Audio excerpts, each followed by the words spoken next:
Hello everyone, today I'll show you how to convert A4 size PDF to A3 size PDF using PDFelement. First we'll select this PDF size. Now select file option and select properties. And this page size is A4 size measurement. Now select organize option and select here size option. Now go page box and select here A3 size. You can select a specific pages all here. You can select all of these pages.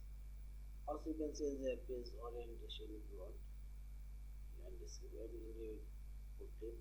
Also we select apply